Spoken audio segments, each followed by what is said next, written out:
Dimanche à vous, aimables fidèles téléspectateurs de Kinactu Télévision, votre partenaire d'excellence. Grand merci parce que vous êtes branchés devant vos postes téléviseurs pour suivre cette grande émission politique en Lingala, Panza Sekele, émission ya peuple, émission ya Bosembo, émission ya Polele Polele, émission ya vérité, émission ya bino population.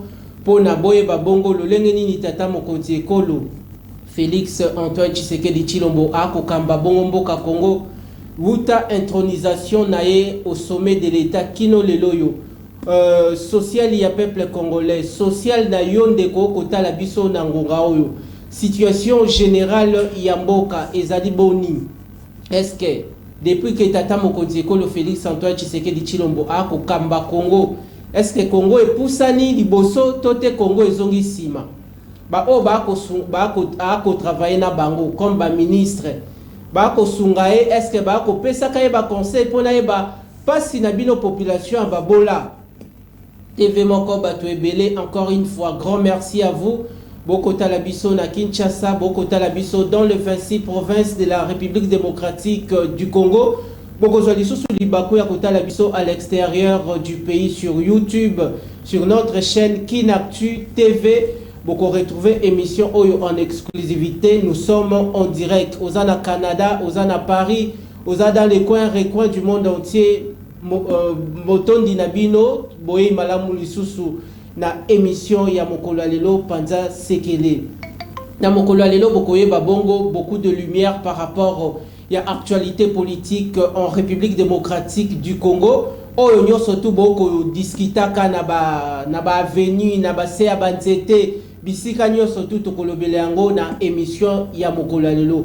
Alors na ngonga oyo komi ngonga ya kokanga bisaka benga de kwa zalaki bongo liboso libanda ya lupangu, benga de kwa bandaki kobeta bongo GD6, benga de kwa bandaki kobeta bongo kicker, benga de quoi bandaki kobeta bongo GD6 parce que tobandi tote dam tobandi Panza Sekele parce que awa tolobakande bosembo ya mboka toyambeli bino mwana mboka Jean-Patrick Musenga, élu du peuple, moto a défendaka bongo ba couleur de la République, les bonnes valeurs.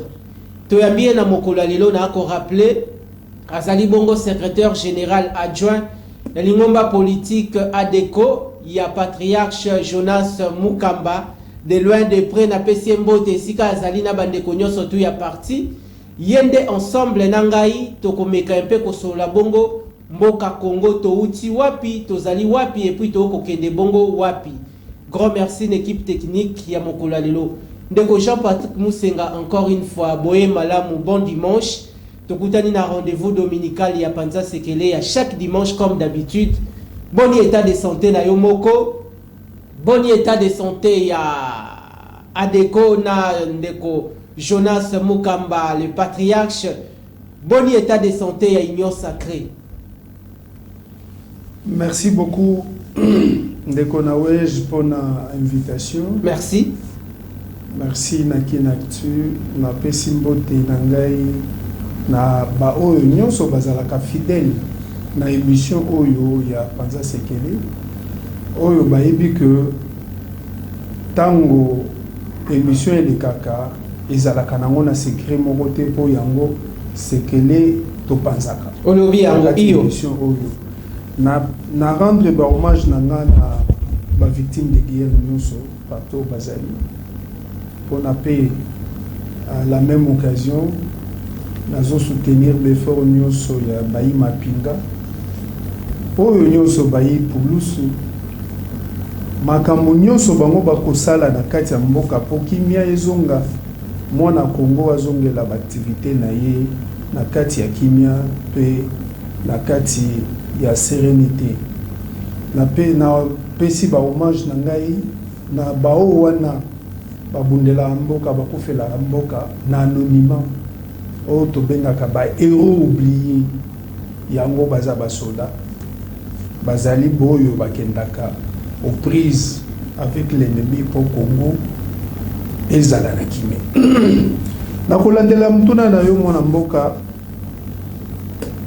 na yambo na koloba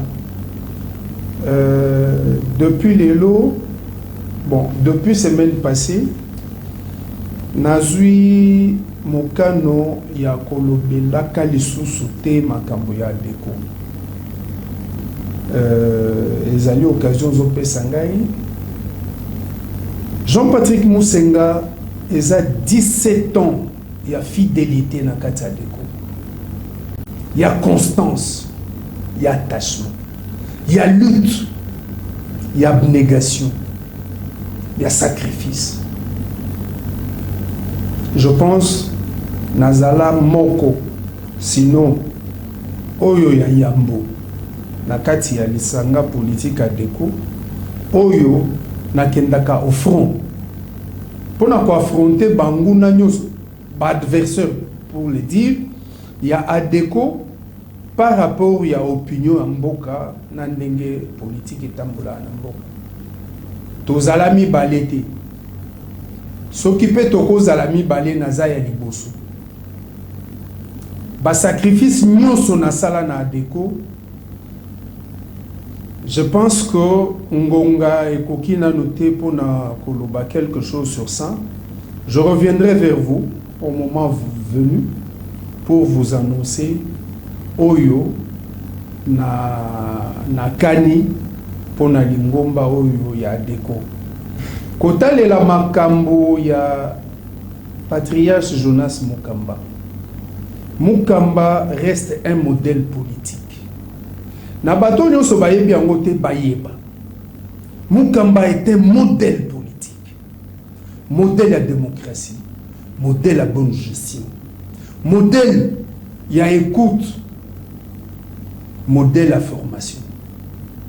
Mukamba c'est un modèle. Mukamba reste ce patriarche que le Congo a encore le plaisir ya komo na ye envie. Baninga na ye nyoso abandaka na ye bitumba politique presque nyoso basi basila kotika biso atikali ye moko. Est-ce que ezali pona bolamu na ye, ezali pona sincérité na ye, ezali pona misala na ye malamu oyo nkolo zo continuer ko batela ye en vie peut-être.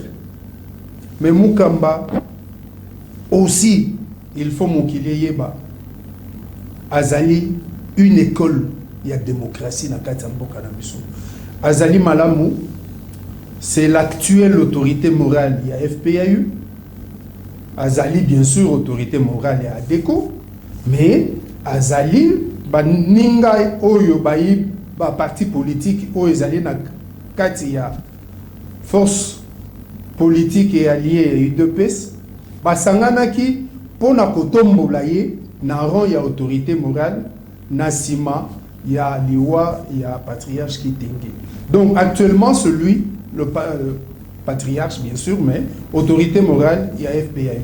Donc azane malamu na kanisi et sali 4 jours na otaki kobenga ye to otaki kosolola na musika. Je sens qu'il va bien. Et puis ma bonne deli na biso ezali nkolo continuer ko batela ye pona bolamu ba génération o ezoya. Mukamba azali à se comporter lokola génération oyo te. Ozali na poste politique koyiba kaka pona yo moko na libota na yo. Mukamba gera mboko yo à plusieurs niveaux. Batikala ko trouver ye na makambu ya kanyaka, corruption, détournement na babilo net tribalisme, net clientélisme. Batikala ko. C'est pourquoi je dis que c'est une école politique na kati ya mboka na biso. C'est une école politique na kati ya mboka Congo. Bandeko balandi bosa ebele tokoti sikawa na motolu ya émission ba question ya ngai ba réponse ya ndeko Jean-Patrick Musenga. Bandeko balandi botaki bongo kolanda introduction na ngai ya présenta qui est la secrétaire général adjoint ya DECO. Mais kasi awa na kati ya Panza Sekele auti kosala ba révélation mususu. Mais kasi pona ya tema kolona ye na kati ya Panza Sekele babi mafuta taba balia kayango ezali moto. Boni mafuta moto ezali taba. Ngana tika lisusu ndeko Patrick Musenga akende bonga zongela ngai lisusu pona ya koloba ba raison na ye na kondima bongo te et puis bino public boko tala biso ba fidèle ya Kin Arthur ba fidèle ya Panza Sekele boko linga bongo te. Je crois na kobimisa bongo ba missile ndeko Jean-Patrick, est-ce que vous allez prêt to kokio bandana biso ba missile bima na ye pona kozala na disposition ya balandi Kin Arthur na ba fidèle ya Panza Sekele. OK, kolandela mituna na yo matondo na yo bande ko balandi awa ngana ako représenter bino na tambolaka bokutanaka na mwana mapinga bolobaka mwana mapinga tuna motuna oyo soki okoyambela jour okoyambela biso mutuki ngandi opesi ngai pe déjà idée na koti toujours na chapitre esika ozali lelo yo ndeko Jean-Patrick Musenga oko apprendre public awake olongwe adeko parti au sali 17 ans parti oyo sali 17 ans oyo ngai na yebi selon mes informations ozali na baninga ebele oyo lelo basali ba ministre oyo lelo basali ba député oyo lelo basali ba mandataire mais peuple wana za na besoin yeba nanu na 17 ans wana oyo sali nini yo bénéficier dango na kati ya parti et puis ba raison ya départ na yo na kati ya parti ezali nini tomona ka ba acteur politique ebele soki alongo esika azalaki okomona na ye abebisi relation esika azalaki mais a kangi porte mais yo oyuti koyebisa public awake ça fait 4 jours oyo utaki kobengana naye elingi koloba nini malobe pai na yo ndeko na Panza Sekele tokendaka mbangu te nalobi te ke na longo ya deko mais nakozongela bino mikolo ezoya nakolakisa bino oyo nakani na motema na ngai désormais. Donc à partir déjà de maintenant nazo engagé à des côtés. Elingi koloba déjà départ na yo beta lisusu lisolo solo kolomba ya deko ndeko Jean-Patrick zala clair nako beta susu lisolo à des côtés. Donc mikolo ezoya na banzi nkolo akosunga biso na kozongela wa na Kin Arthur peut-être aussi na ba chaîne lisusu na koyebisa bino oyo na kozala na sina kanaki. Donc pona lelo na kosenga kaka yo o éviter ngai kobeta masolo a deko na obeta ngosote nazali chargé te nazali mandaté te ya koya kolobela deko mais même en tant que politique na kobeta sous lisolo a deko te je pense. Grand merci à vous aimables fidèles téléspectateurs. Je crois que Panza Sekele Zaliwana très prochainement tokozwa bongo ndeko Jean-Patrick Musenga aya lisusu akota bongo na bozindo pona yebisa bino pourquoi akobeta lisusu na munoko na ye masolo ya de côté. Ndeko Jean-Patrick Musenga, grand merci encore une fois pour la sens na ya disponibilité toko pusana na Panza Sekele pour la population ayeba le lenge mboka ye kotambola lelo toko fungola déjà sujet na biso ya liboso o etali bongo en sécurité na kati ya Kinshasa liboso ezalaki na porte ya Kinshasa mais sikoyo insécurité déjà tozali na yango dossier kidnapping enlèvement kili affaire Mobondo du point de vue gestion ya ville lelo yo batu bakomi un peu réticent pona kokota bongo na taxi soki ndeko azali bongo atelemi bongo na arrêt oko peindre lolenge nini okoki ko peindre tableau ya situation tableau général ya situation sécuritaire dans la capitale. Ndeko nazalaki na lukoloba obotolinga maloba parce qu'il fallait qu'il na répondre na mutuna na yo ya koloba depuis 17 ans na deko na zwani nga tika kipono yo lobi okobeta solo ya deko yo kata kingai il fallait qu'il na répondre na oyo ngai na zwaki na deko pour ça magas a deko pona bandeko bayebi ngai tango na longwe musala ya mapinga a deko ezali 3e partie o yambaki nga donc partie ya liboso ezalaki arc il y a Olivier Kamitato, Erwanana, coordonnateur pour sur la PICA. Tu as évolué à qui? Il y a eu ce qu'il y a eu. Na Bendanaki. Parti à Mibale, ils allaient 2 chefs Kofedek, parti à Pierre Païpaï, 3 pays. Et comment qui Mukolo a déposé candidature, ba refoulé candidature nangai pour na ba raison, oyo bango moko bayebi, je vais citer professeur Mtsakala, qui était paix à son âme, Pascal Satika Bisso, qui était président fédéral ou provincial il y a 2 chefs Kofedek na Kinshasa. Candidature nanga ezaki retenue alors que tango tokendeki masolo na ba discussion na pona ko retenir ba candidat ba argument nanga esalaki que candidature nanga ezala retenue. Mais tango eke na sélection, je ne sais pas pour quelle raison nazalaki retenue. Bon, waneza masolo seleki adeko eye kozwa ngai par le trichement. Il y a un certain John Nzemba nazotanga yende mutu a recrutanga na adeko. Bien sûr qu'on a d'autres relations na bakambi adeko, mais mutu a recrutanga na adeko ezali John Nzemba lelo ezali secrétaire permanent. Adeko a réussi ya ko aligner candidature nanga na 2006 et puis ko futelanga caution ko pesanga mbongo ya campagne. Adeko na 2011 a réussi à aligner candidature nangai, bien que c'est moi-même qui ai payé la caution, bien que c'était moi-même qui avait financé la campagne. En dehors de ça, Adeko c'était une école, parce que je pense qu'elle ne l'est plus. Avant, l'Adeko était une école.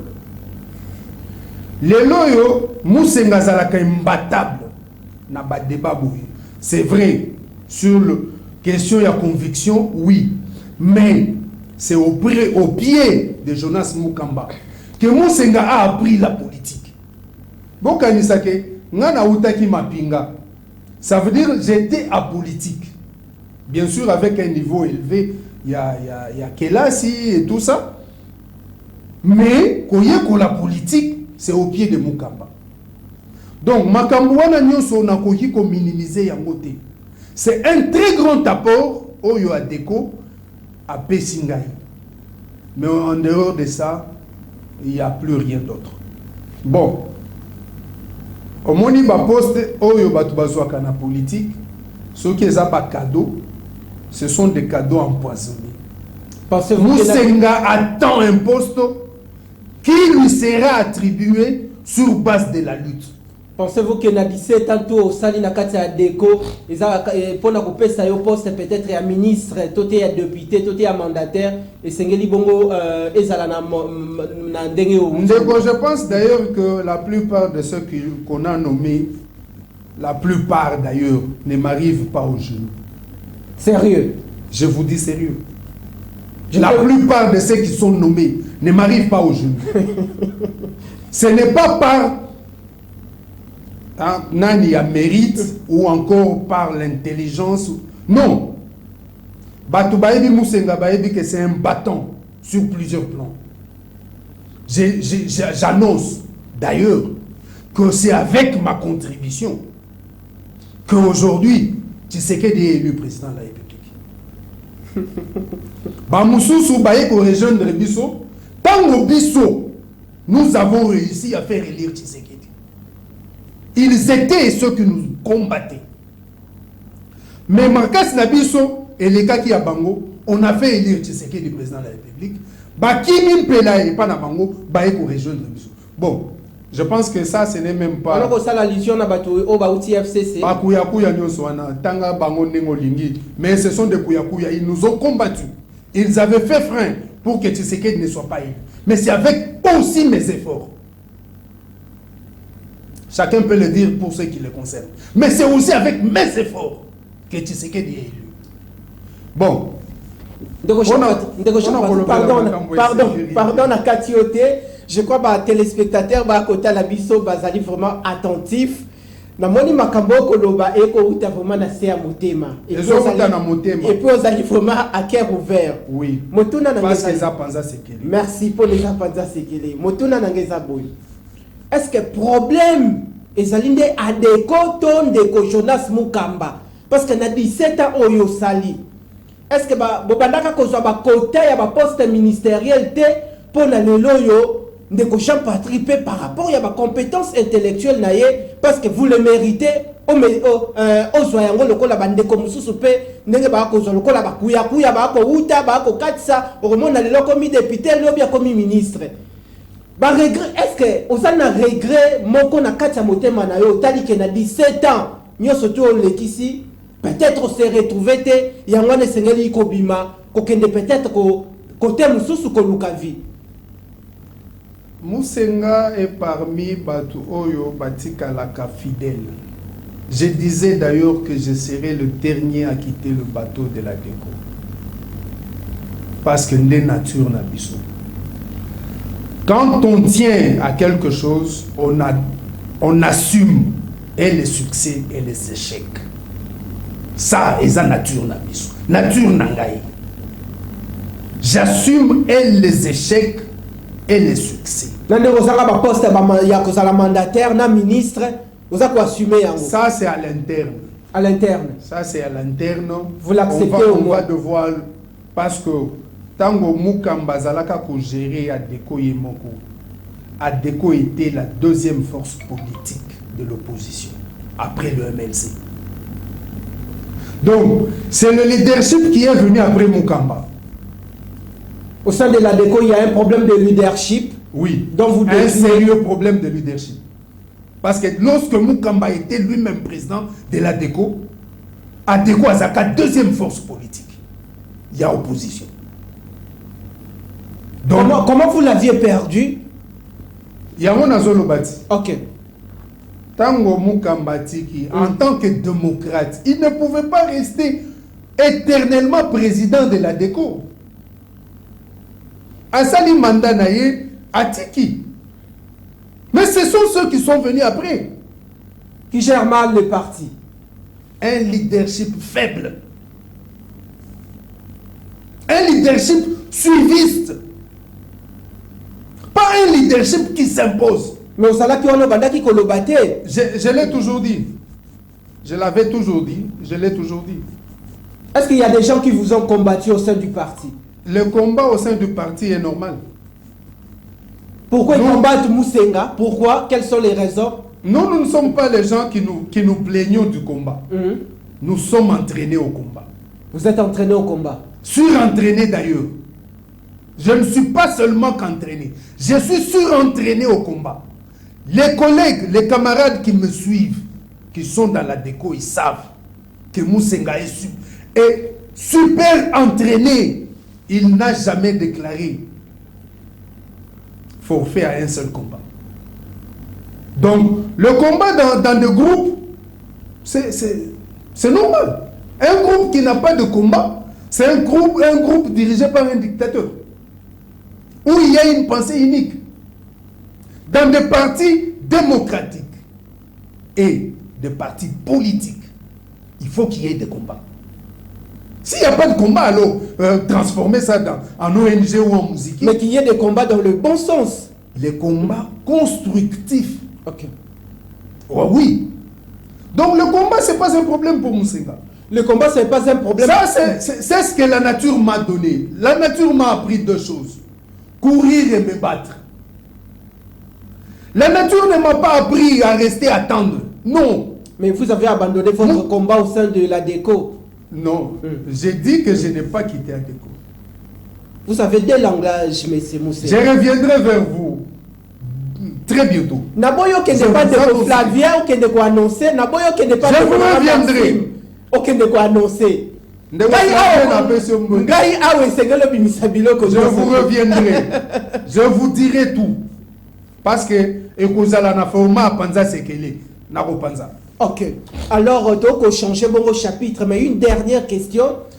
namoni ozali na ba conviction mususu mais ozali na ba relation malamu na patriarche Jonas Mukamba. Est-ce que pendant que ozali na bureau d'études na yo entouré aussi avec des intellectuels avant de se décider sur une situation eza ko engager comment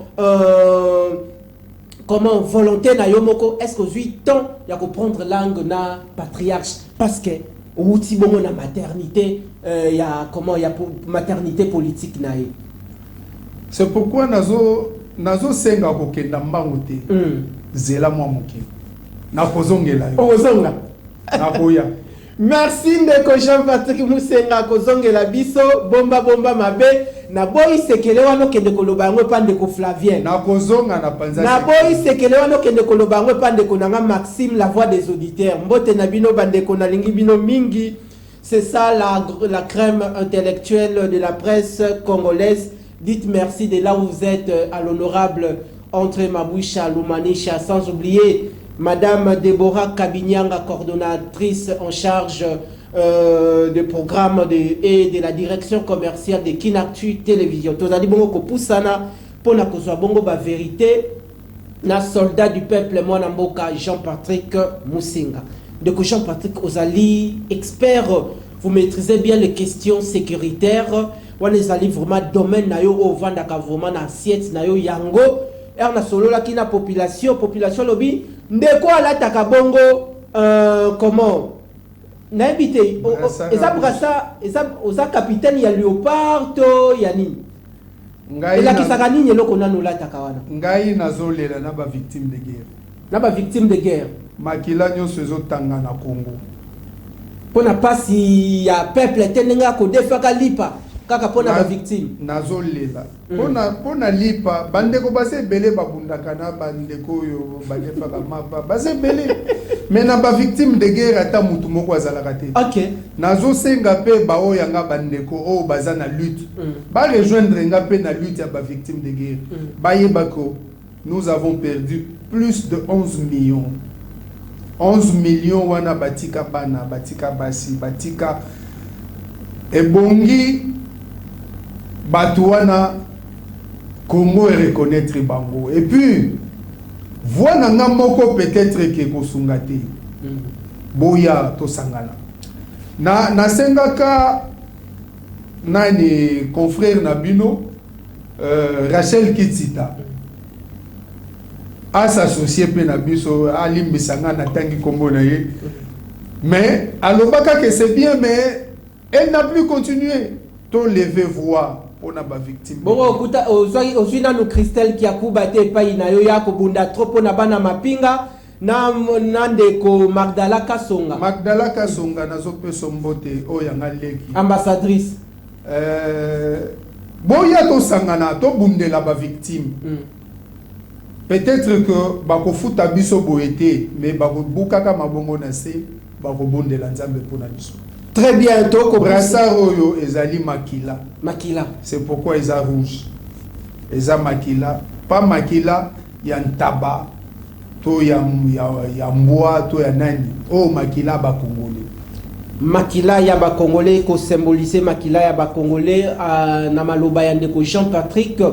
Tozali de guerre avec nos deux gouverneurs militaires Oya Nord Kivu na Ituri ndeko Constant Dima na ndeko Johnny Luboya Musala kitoko pona mapinga ya Congo toujours ebenga na bongo banguna na kati na mboka sikawa toko changer bongo chapitre pona to ça sikoyo to embellir plateau na sujet d'actualité mususu ndeko Jean-Patrick affaire Mobondo e wuti wapi bakinoa bavandi lieke balia Thomson na bango kwanga na bango mutu na mutu afake librement na ba occupation na ye le phénomène Mobondo eza kosala rage mais on dirait ezali sous l'œil impuissant ya ba autorité compétente de la ville et puis du pays. Ndeko masolo wana esala kanga somo na kotala que Congolais azo traité yango avec légèreté. Na kati mboko yo surtout na Kinshasa yo za mwana kini malheur na bao baya yesika toyebaka lisolo ya katakata. Toyebi après ekomaka koluna et lelo bakoma kopesa biso bakombo misusu. Toyebi origine nango. Biso bayi Congo. Culture na biso a horreur du sang humain.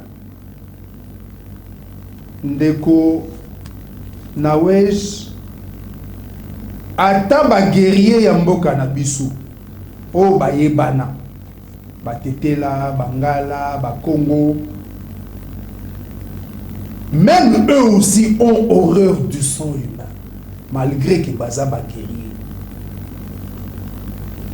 Lelo yo lokoyo e uti libanda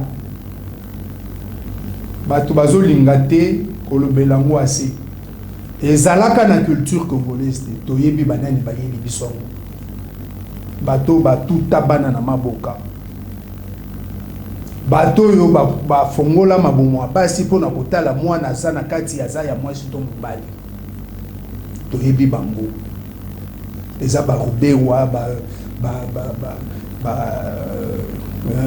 Paul Kabila oyo Kagame et les autres. Toyebi bango. Mobondo ezali famille. Nalingo simba origine ya Mobondo et puis nani yango asa sima na bango. Mobondo ezali l'une des familles régnantes ya ethnie Yaka. Bango bazali beaucoup plus proche na plateau de Bateke. Donc baza bandeko vous proche ya Bateke. Mais bafanda toutes ces années d'héros. Babundate, baswanaka. Puisque c'est ça notre culture. Baswanaka. Baswanaka na bango. Koswana na bango ezalaka dû à quoi? Mais parfois, ce sont les richesses, ce sont mabélés, c'est peut-être maï et tout ça. C'est comme dans toutes les familles. Dans la famille, il y a un problème. Mais babo manakati. Le fait que Joseph Kagame a que kotia elo kone na kingakati kuna. Nani? Comment Joseph Kagame, non? Paul Kagame ou Joseph Kagame? Non, l'ancien président. L'ancien président, il s'appelle Joseph Kabila Kabangi. Joseph... Bon, c'est ça. Pardon? Yawana kaka, à quel côté l'eau connaît na kingakati kuna? Mais bon, ça combat. De toutes les façons, les abats comme moko. Yo pesori ba massacre comme na yoko CP. Na lobby. Ngai président de la République Nangai Kombo Naye Félix Antoine Tshisekedi Tshilombo. OK. Président ya Kalapé comme on est Joseph Kabila Kabangi. Babenga kene. Tshilombo. Ce n'est pas ça son nom. Son nom c'est Tshisekedi Tshilombo. Bon Kagame. Bazombo ya kobenga ye Tshisekedi Tshilombo parce qu'il porte le nom d'un héros. Mais c'est ça son nom. Tango bango bazo massacrer o ya ngai, ça ce n'est pas un problème. Soki ngai bon na kobosana to na libaku na lobi ndenge mususu na bakombo na bango, ça devient un problème ça? Non mais finalement, nous sommes où? Il faut que ce soit la même chose pour tout le monde. Vous pensez qu'eux ils sont libres d'appeler Félix Tshisekedi Tshilombo? Et moi, je ne peux pas. C'est quoi ça? On s'en fout. Mais de toutes les façons, c'est lui. Ake kuna, atie lokone wana kuna. Azunda mama bele ya ba Mobondo, azunda mama bele ya Bateke.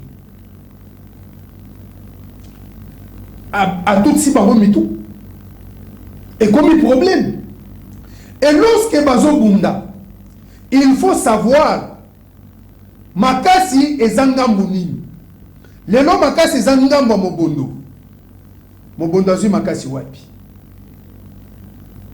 on a trouvé que Mobondo utilisait même les armes de guerre. Les armes de guerre na katiote, alors le rôle des coutumiers. Ah oui, les armes de guerre. Qui lui fournit ces armes? C'est qui? Il faut que les enquêtes nous disent. Moi, je suis scientifique, je ne sais La justice est là pour faire ces enquêtes. Moi, je suis scientifique, je ne cède pas aux sentiments. Je pose les questions. Je pose la problématique. Et je peux anticiper en donnant certaines hypothèses. Mais je me résigne. Je ne veux pas le faire. J'attends que la justice nous dise qui donne les armes au Mobondo. Ils ont des armes. Et des armes de guerre. Alors, que font les coutumiers?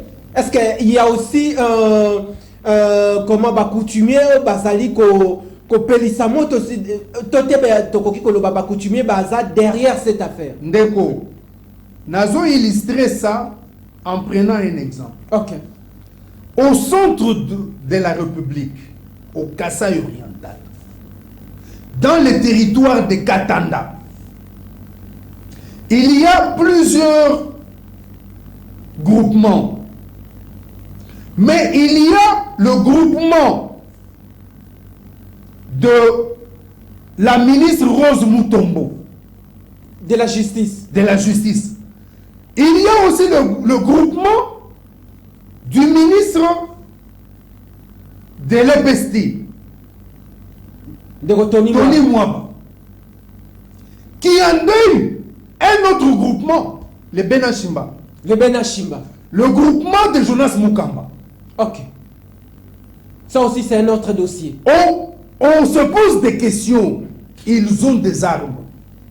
Qui leur fournit ces armes-là? C'est la même personne. Ça a été établi que eux ont des réseaux par lesquels les armes de guerre transitent pour les atteindre. Et ça, c'est depuis Maréchal. Et c'est la même situation que nous voyons dans le plateau et le Bandundu. Qui fournit les armes au Mobondo? Parce que s'ils pouvaient se battre avec les armes traditionnelles, les armes cotendantes et même les armes blanches, on comprendrait que ce sont les matériels qu'on utilise pour faire certaines tâches. Ça peut être une houe, une machette, un bâton. Ça, on comprendra.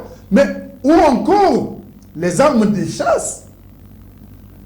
On suppose qu'il y a des chasseurs parmi eux qui disposent de ces armes pour réaliser leur activité de chasse. Mais lorsque l'on trouve les armes de guerre, elles viennent d'où?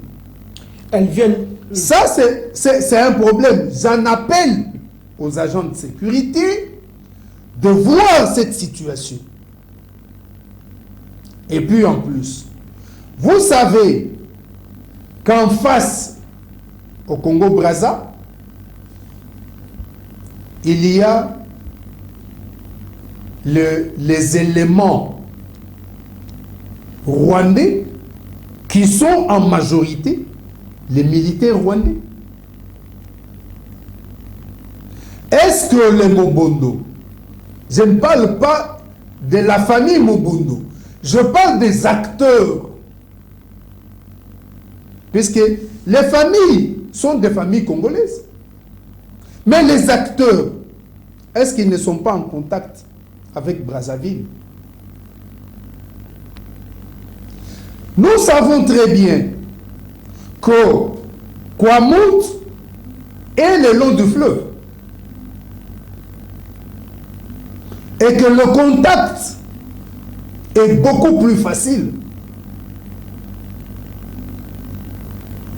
Et tout ça, lorsqu'on fait un recoupement, vous savez, bon, dans les renseignements, il y a ce qu'on appelle l'information que tout le monde peut avoir. Et lorsque on traite cette information pour qu'elle devienne réellement un renseignement, on fait des recoupements des faits. Quand on recoupe, on isole les éléments et puis on fait des liens. Selon la peuple na lingala. Bolimbisa, bolimbisa. Poussana. La bisoeza monoko na bisoeza nde lingala. Bolimbisa. Et je me suis vu dans un auditoire d'université. Bolimbisa ngai. Matondo. Okomona ko tango bakosala ba recoupement wana okomona ke élément oyo eza na groupe oyo peut se retrouver dans un autre groupe. On fait maintenant une corrélation. Donc bato baza en sécurité na ebiki baye kolango baye biango eza musala na bango basalaka bakosala ngo balamu et après bako publier résultat ya renseignement wana boko mona bako publier sénateur à vie soki azangi wana eza prophétie na yo te selon que nazo analyser makambo. Pourquoi tangi mutu mususu te otangi kaka ye kasi yeza na kinga kati te yango bolula ka kinga kati yango pona nini tolula yango te ezali ya mwana mboka sombi mwa babele na ye tout comme yo pe ozali citoyen congolais koki kosomba mabele na yo mabe eza te a escroquer mabele asombi te ndeko champa ko escroquer lisusu pona nini ndeko mabele wana kinga kati oyebi dimension nango eza dimension ni pona mutu asomba ngo non acheter mabele neti wana kinga kati na Kinshasa eza na Kasa oriental te eza pe na Lomami te na King asomba ngo pa na dimension wana il y a des chefs coutumiers là il faut maintenant poser la question aux chefs coutumiers ba chef coutumier bateka mabele te bateka mabele te mais kaka c'est la même chose c'est la même chose où utaki koloba na relais lisusu makambu oyo ndeko Fabrice Zombi alobaki abimisaki ba coutumier babimaki wana ke bango mutu bateka mabele. Est-ce que c'est la même chose que dont vous parlez ici? Ndeko moni lunette wana olati soki na ye na botolio yango na pesi yo 200 francs na ebisi yo so meki koloba omona osombi te me obotoli ngai est-ce que na sombi na pesi yo 200 francs 200 francs eza oyo opesanga mpo na pesi yo osomba yango to olekelanga na esprit na pesi yo 200 francs ozwi pe na volonté na ngai na volonté na nga mekoloba na kena lunette na sombi te donc sénateur à vie pourtant on a otanga kombo na tanga o mabe e komi susu ba problème soko zotanga yango na volonté na yo te na koki kotanga ngo mais ndani na toute conscience koki ko beta libaka yango na komo lo ba sénateur à vie pusana soki azangi na makambo wana c'est que j'ai fait une mauvaise lecture c'est qui est aussi possible tout comme pe ba tumsusu ba koki ko sala oui bato ebele oyo ko bomba lis oyo koki ko bomba eza panza sekele to bomba kate na panza sekele bo tali kaka yemboko na panza sekele to bomba kate to lobaka ya solo to panza kande sekele mazali innocent na makambo nyoso tu mutoko ngai na lobby te ko aza coupable te na lobby basa la banquette batala oko senga na justice asa la banquette asa la banquette yo kaisi justice wana déjà bandaki na banquette te peut-être que ça non avancé te okay. Et continuer ndeko ngai nakoki kotelemaka boye te na koloba non ye mutu asali te na lobi te ke ye mutu asali na lobi basa l'enquête mais na ndenge na saleli ba analyse nanga eza pasi azanga na kati ya conflit wana merci eza vraiment pasi azanga na kati soki ye moko intentionnellement azali ye te azali ye explicitement na sens que bato o bazali sous ba ordre na ye babimi bake kosala likambo wana en tout cas c'est une hypothèse que j'avance. Parce que toute enquête a toujours un début. Et l'on connaît les salicos au bandako réfléchir sur telle question.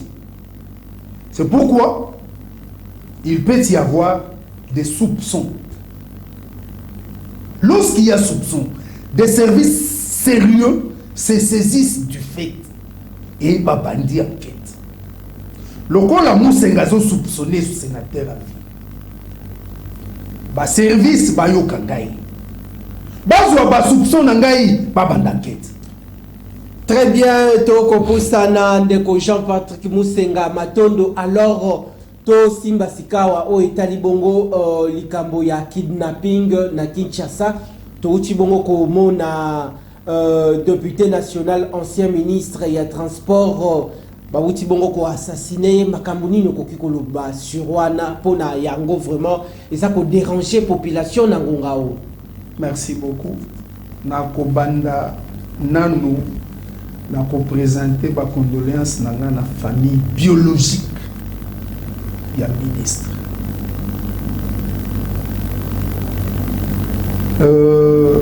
Ndeko Kende azala moninga na ngati tozala pembeni penzati mais tango azalaka na ipendo sur l'avenue Marine ezalaki je pense à la 7e parcelle na place ya ONG Nangai. Donc je l'ai fréquenté 2 fois. Bon, je l'ai visité 2 fois. On a échangé.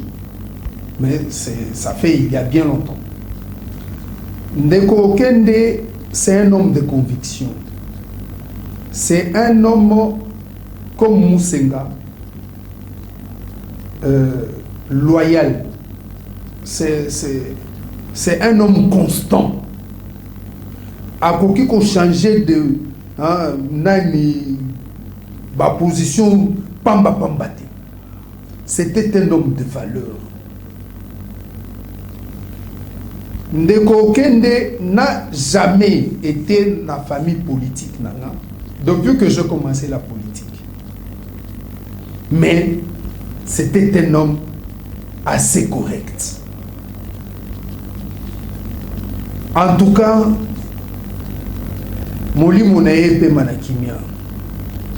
je suis vraiment dérangé de pouvoir parler de cet homme, mais puisque Zamutuna, Ndeko, Bakuti nzoto ya Ndeko Kende, ezo saigné. Mais mutuka na ye ezali na stigmate mon côté. Ya balle. Vitre confité, tout mon quoi balle ezati. Cela veut dire quoi? Il a été tué hors du véhicule, après ba côte si na kata véhicule. Ça c'est un premier élément.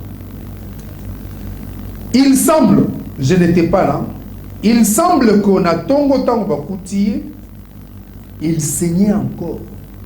La tongo wana. La tongo. Ok. Ça veut dire que l'acte a eu lieu Nangonga Moulayi Penzati. Parce que ce qui Ndeko Kende akutanaki na liwa na lingala na ebite ndengeni si il avait été assassiné, parce que c'est ça le mot qu'il faut. Okende n'est pas simple mort. Okende est assassiné sauvagement. Et c'est un assassinat criminel. Un assassinat criminel. Nani Soki ezalaki na pourquoi de la journée passée, bakokai kokuta makile sekauki peut-être, mais bakuti makile zo saigné. Ça veut dire que ceux qui bakuta qui est à 6 heures, en tout cas il est fort probable que bazala babeta ki masasi wana autour de 1h 2h du matin.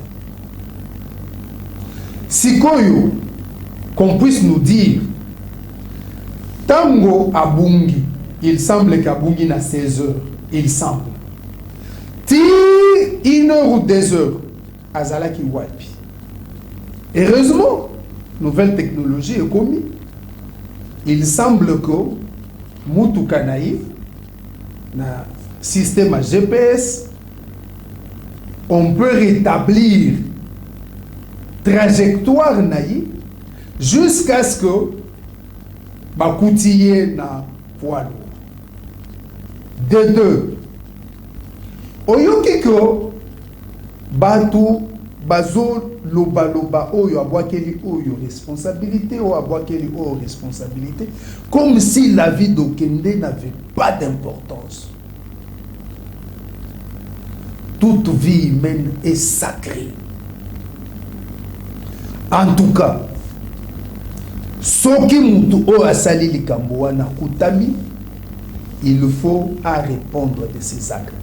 Mutu wana azala muninga nanga, azala ndeko nanga, azala mususu, parce que zanga été. Il faut à répondre na ba acte na ye. Ndeko, c'est aberrant de trouver que mite mezozo kananu batu babandi koloba. Vous pouvez vous imaginer bazolo bake ba enlever ye na cour constitutionnelle. Na éviter batu bazolo ba makambwana soki ils sont déjà allés à la cour constitutionnelle. Soki ba yebi emplacement géographique à cour constitutionnelle. Cour constitutionnelle ezali na katikati ya bandako na institution misusu. Ce n'est pas une institution na place moko isolée. Et comment cela est-il arrivé? Parking ya cour constitutionnelle. Pour les gens qui ne savent pas, si tu y es armé, tango zokota, il faut okende na guérite. Otika munduki na yo, olongola chargeur, okende na masasi na yo. Mais na cour constitutionnelle, ba consignaka na masasi na munduki. Na masasi na munduki etikalaka. Etikalaka. Ok. Sikoyo, garde na ye. Pourquoi il a fait que Aleki guérite a commis na parking atiki munduki na seya siège na ye? Qu'est-ce qu'il cachait? Ça c'est déjà un problème. Et à toi qui contrôle ten à entrer na guérite. Ça c'est un problème. Pourquoi munduki na ye zalaki na seya kiti azalaki ko bombagi? Tata omoni eloko mususu. Tant que les policiers, soldats, il faut quand même former. Azo formation. Je doute fort que les policiers soient formés. Parce qu'il y a une formation spécifique. Na batu oyo baza censé protéger les personnalités, les VIP. Na kati ya formation wana ba détail ya biloko wana nyonso. Otika ki mutu kana se akiti, ozalaki ko bomba nini. C'est ça déjà un élément de base. Les indices. Bah indice oyo salako yé gardien azala déjà poursuivi. Et puis gardien ozayo moko garde du corps ya VIP. Oko s'éloigner na yé pourquoi? Puisque l'on donne une distance minimum et maximum, il y a corps, il y a garde, n'a corps protégé. Ça ne doit pas dépasser 5 mètres. Atiki VIP naï, amati d'escalier. Pourquoi? Alors, encore un autre. Okende, je pense quand même que c'est un garçon honnête. Bon, je ne l'ai pas fréquenté. Mais en tout cas, je pense que c'est un garçon honnête. Okende, quand il était ministre, commission moko parlementaire d'Insaki. Abangaki l'autre, il est allé, il a répondu. Mais ceux qui jugent à Bengaï, pour déclarer Babiloko Oyo Yaye, après cause à la ministre, aucun d'accord bakate. C'est qu'aucun des articles na mutuka. Pour nani. Et alors, il semblerait que le magistrat qu'il a invité, c'est son ami. Il semblerait. Je n'ai pas trop d'éléments. Il paraît que c'est son ami. Qu'est-ce qu'aucun ne pouvait craindre? Et déjà, aucun ne pouvait pas craindre parce que, assis à côté qui dans l'enceinte, il y a cour constitutionnelle, n'a qu'à parking. Si on devait l'arrêter, on pouvait l'arrêter dans le parking. Quand il y a la voiture, les alliés qu'on s'est protégés. Donc, il y a déjà un flou, place Wana. Et puis, vous devez savoir, ce qu'on l'a dit au Dieu à garde du corps, à Koye Bisayoko, lobby et sa possibilité, il faut bâtir en haut vendredi.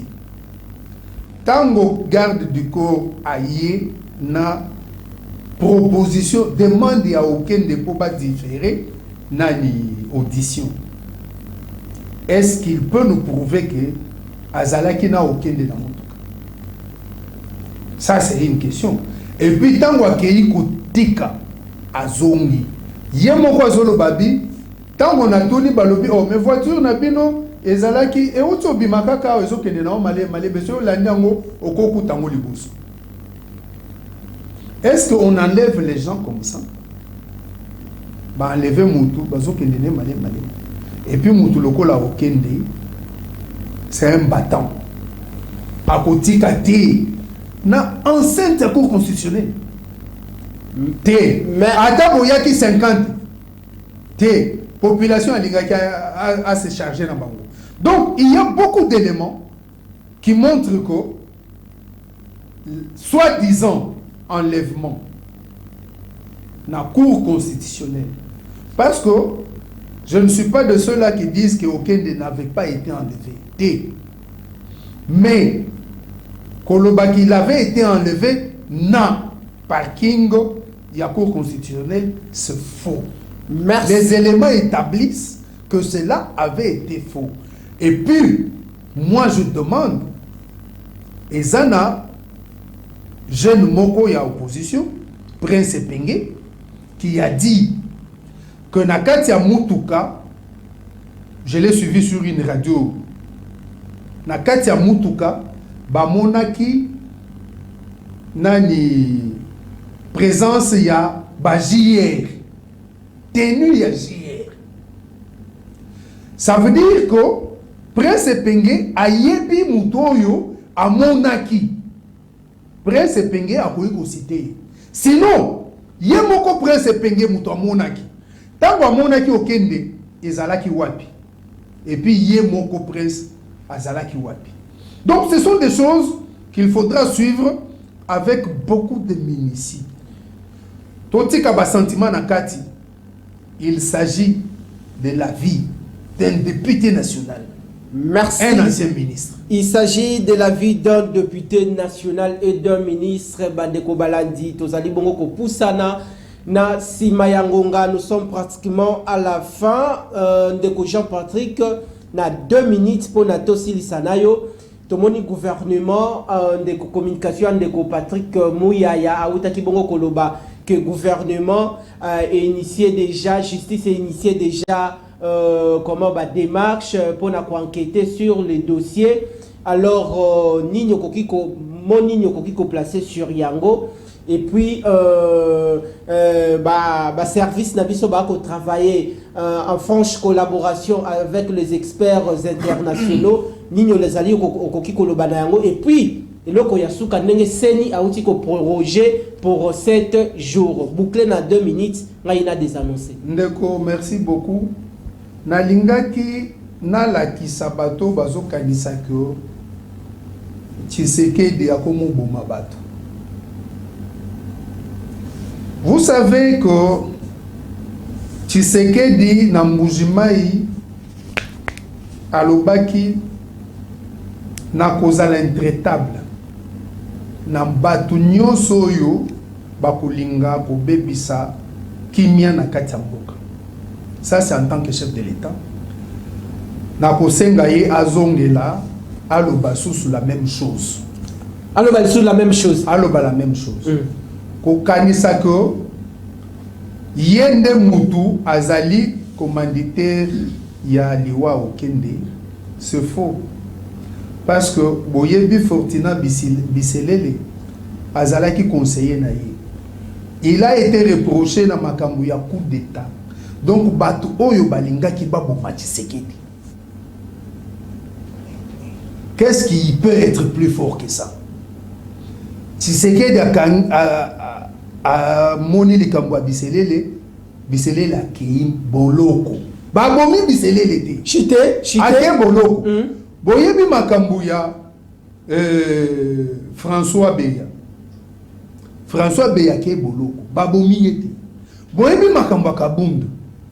Boyebi même makambo ya Escadela. Aza na maboko ya justice.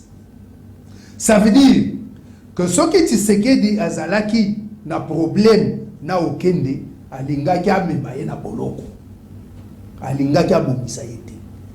Makambo ya Seni, prorogation ya Seni. Ngai déjà déposé pe candidature na yo. Na remercier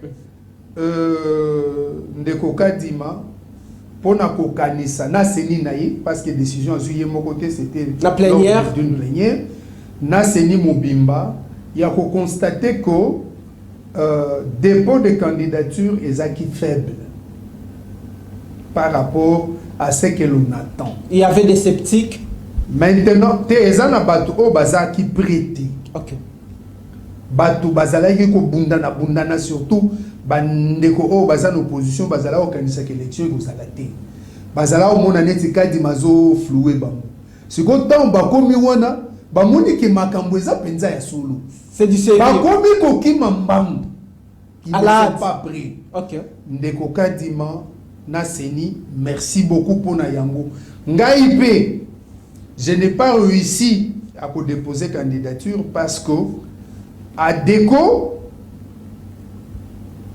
na lobaye ke na rolobela route makambo déco mais à déco et aligna kingaité comme je le pensais candidat député national na ville Mbujimayi. Bon, na yekoye bango à 2 jours. Il y a faim. Donc, si que na komaki ko potombangu pona kitambujimai ezalayi ko simbate pavillon nyonso eza occupé, il n'y a pas de place d'avion. Prorogation oyo c'est aussi c'est que ozo kende na panza sekele kuna. Nazo kende na panza sekele. Je peux prendre mon avion calmement. OK. Et puis ko kitambujimai calmement. Total andoro comme tika candidature cette fois-ci comme candidat indépendant, on va voir. Candidat indépendant. Grand merci, surtout bonne chance. La chance elle est pour tout le monde. Mbalaoyo et Sengeli Olonga parce que vous allez na makila ya balongi. Merci beaucoup. Grand merci à vous, aimables fidèles téléspectateurs. Vous étiez nombreux pour suivre cette émission. Tozalaki Bongona Mwana Mboka, Jean-Patrick Moussenga, commandant du peuple. Ndeko Martin Fayulu Amibengaka. Grand merci également l'équipe technique Ndeko Light Moutonge, Ndeko Pasiango, Ndeko Roni Manzila, tout le monde. Nous sommes de cœur avec vous. Dites merci de là où vous êtes à l'honorable André Maboucha Lumanisha. Moi, na mapinga la kibino mbala ya sima. Mais bon, retrouver rediffusion émission Lobby lundi à partir il y a 14h.